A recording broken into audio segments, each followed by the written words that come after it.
Hey everybody, it is Matt here, and guess what? The courier just dropped off today. I'm super excited because my Crypto.com MCO Metal Visa card is here. So, quick rundown.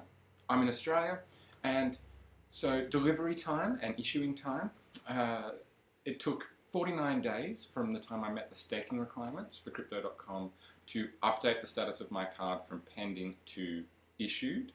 Basically, as soon as that happened, I had a tracking number appear in the app, and I could track it. Now that was shipped from Singapore with DHL, and it took 2 days to arrive here in Australia.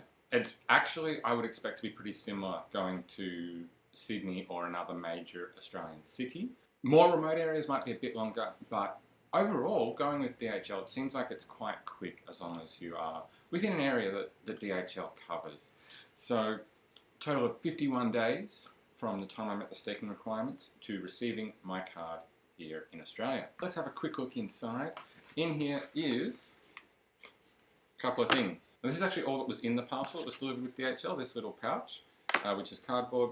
And in here we've got a little note, which is basically when it wants to focus. The note here is basically just a welcome, an intro to the MCO Visa card, and wishing us all the best with it.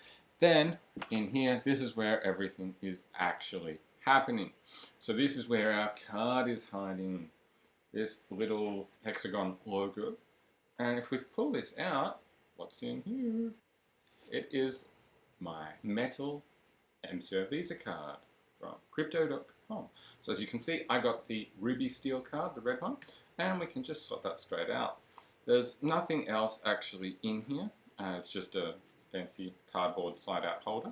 But it's kind of nice to see that they've put a little bit of effort into it. I wish they would deliver it quicker, but hey, looks just like a regular Visa card, except there's no numbers or anything on the front, as you can see here. Only things on the front are the Crypto.com logo, the Visa logo over here, and a chip for payments, and under my fingers is my full name. On the back is where all of the card details actually are, and it is pretty cool. Like it's fairly rigid. There's not much bend to it at all compared to a normal plastic card. There's a little bit more weight to it, and it feels really quite nice to hold. Actually, it's just a little bit matte on the front. So yeah, I'm really excited. I've been eagerly waiting for this, keen to give it a whirl.